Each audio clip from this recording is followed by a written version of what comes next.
Bienvenue sur Global SAR Hub Mission Ready, le podcast destiné aux professionnels et aux passionnés de la recherche et du sauvetage, maritime et aérien, et au-delà.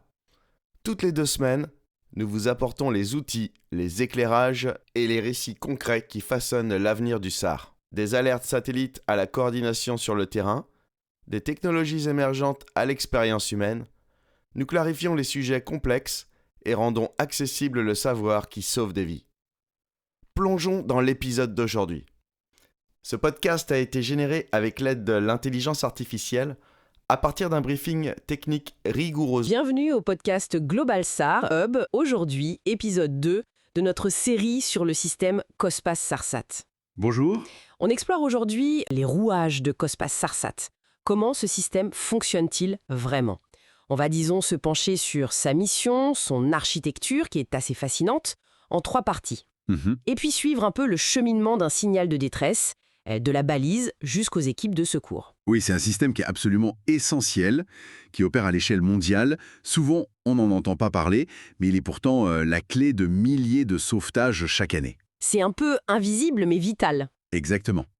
Comprendre son fonctionnement, c'est vraiment voir comment la technologie et la coopération internationale peuvent sauver des vies. C'est assez impressionnant. Alors commençons par le commencement. Sa raison d'être, la mission de COSPAS-SARSAT, c'est quoi au juste ? L'objectif principal, c'est de fournir des données d'alerte et de localisation, et ce, de manière rapide, fiable, précise. Aux autorités SAR, donc recherche et sauvetage. C'est ça. Et un point vraiment crucial, c'est un service gratuit pour l'utilisateur qui est en détresse. Gratuit, ça c'est important de le souligner. L'objectif officiel est d'ailleurs très clair, je crois qu'il y a une citation, réduire au minimum le temps nécessaire pour alerter les services de secours et leur fournir une localisation de la détresse. Tout à fait. Et ce qui est aussi remarquable, c'est son universalité. C'est planétaire, accessible à tous, sans aucune discrimination. Peu importe où on se trouve. Mer, air, terre. Que l'incident se produise en pleine mer, dans un avion au-dessus d'une zone reculée, ou pour un randonneur perdu. Le système est là. Cette couverture mondiale, elle est fondamentale pour la sécurité. D'accord. Et pour assurer cette mission, cette couverture, comment s'organise le système ? Je vous parlais de 3 parties. Oui, on parle de 3 segments interconnectés. C'est vraiment les 3 piliers du système. Alors, le premier. D'abord, le segment spatial. Alors là, on parle des satellites, les constellations de satellites. Il y en a plusieurs types, c'est ça ? Oui, il y a eu les Léosars en orbite basse, les Géosars qui sont géostationnaires, et surtout, les plus modernes et vraiment les plus performants aujourd'hui, les Méosars en orbite moyenne. Et leur rôle, c'est d'écouter. C'est ça.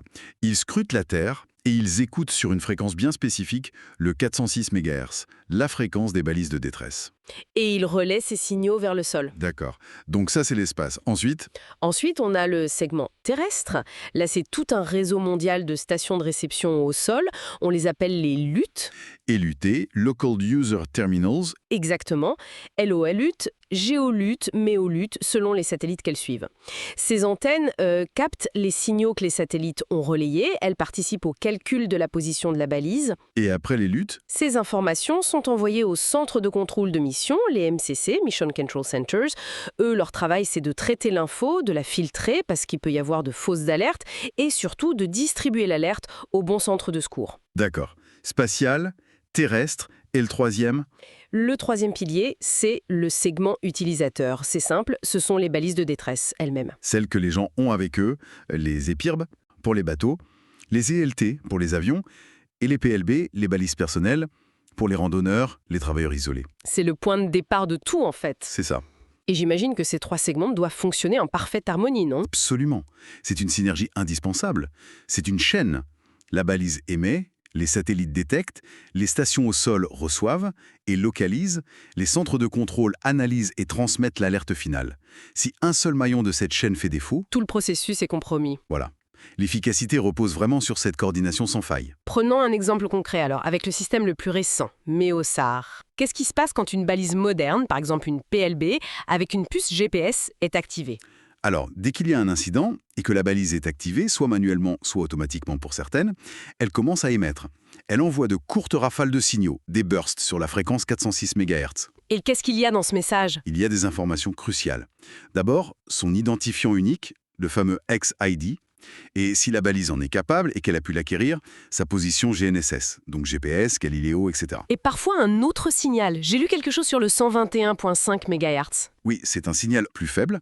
Sur 121,5 MHz, c'est un signal de homing, de radioguidage, qui aide les équipes de secours, une fois qu'elles sont proches de la zone, à localiser très précisément la balise. D'accord, donc la balise émet, et là les satellites Meosar entrent en jeu. Exactement.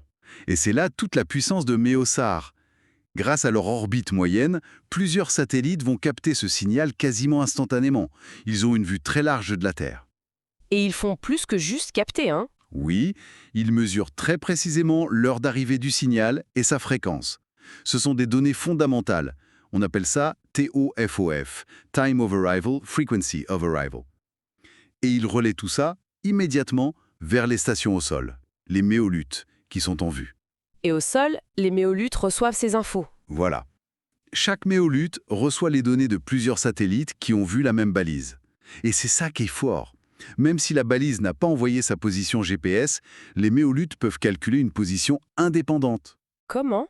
Grâce aux différences de temps d'arrivée et de fréquence du signal sur les différents satellites, ça permet souvent d'avoir une localisation à moins de 1 ou 2 km près, parfois mieux. Et bien sûr, elle décode aussi le message pour récupérer l'Ex-ID et la position GNSS si elle était incluse. Donc on a une localisation soit par GPS direct, soit calculée par le système.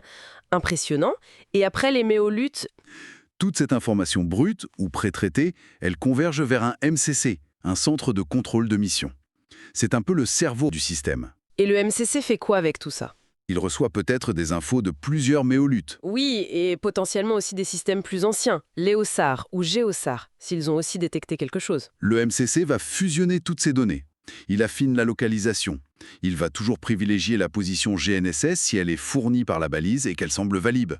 Il vérifie la cohérence, j'imagine. Tout à fait. Il élimine les doublons, il essaie de filtrer les fausses alertes. Et surtout, il va utiliser l'Ex-ID. Ah, le fameux identifiant unique. Pourquoi faire ? Pour interroger la base de données d'enregistrement des balises. C'est là que l'enregistrement prend tout son sens. Grâce à cette Ex-ID, le MCC récupère des informations vitales. Comme quoi, par exemple ? Le type de navire ou d'aéronef, sa description, le nom du propriétaire, des contacts d'urgence à terre.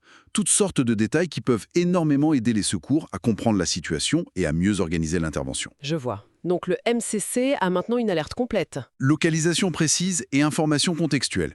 Quelle est l'étape finale de COSPAS SARSAT? L'étape finale, c'est la distribution de cette alerte. Le MCC identifie quel est le centre de coordination de sauvetage, le RCC, Rescue Coordination Center, ou parfois un point de contact SAR, un SPOC, qui est responsable de la zone géographique, la région de recherche et sauvetage, SRR, où la détresse a lieu. Et il lui envoie tout. Exactement. Il transmet l'alerte complète, position, information d'enregistrement, heure de l'alerte, etc. au RCC ou SPOC compétent. Et ce sont donc ces RCC et SPOC qui, eux, vont lancer l'opération de sauvetage sur le terrain. Envoyer l'hélico, le bateau. Précisément. Les RCC SPOC sont les utilisateurs finaux essentiels de COSPAS SARSAT. Ils ne font pas partie de l'infrastructure technique de COSPAS SARSAT elle-même, mais c'est à eux que tout le système est destiné. C'est eux qui prennent le relais pour l'action concrète. Et la rapidité de Meosar, elle change quoi pour eux ? Elle change tout. L'objectif affiché de Meosar, c'est de fournir au RCC une alerte localisée.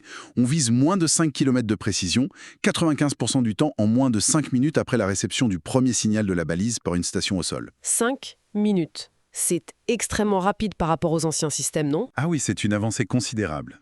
Avec les systèmes précédents, notamment le SAR seul, il fallait parfois attendre plus d'une heure qu'un satellite passe au-dessus et soit en vue d'une station.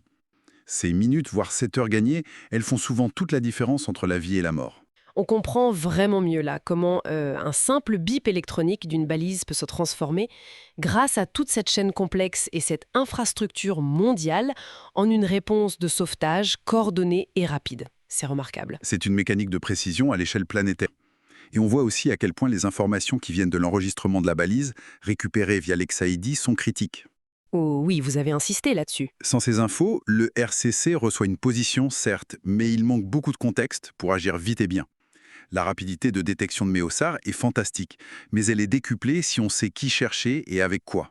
C'est une excellente transition en effet, car dans notre prochain épisode, le 3e de cette série, on va justement plonger dans ce segment utilisateur. On parlera des différents types de balises plus en détail et on abordera ce sujet absolument crucial de l'enregistrement des balises et de son importance capitale pour l'efficacité des secours.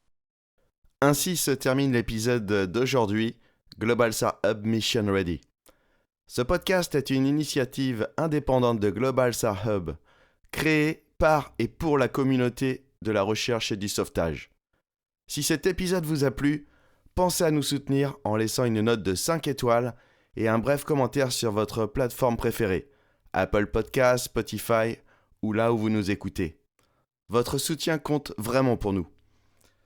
Vous pouvez aussi nous suivre sur LinkedIn sur notre page Global SAR Hub ou visiter notre site web globalsarhub.com. Merci encore pour votre écoute et à très vite pour le prochain podcast.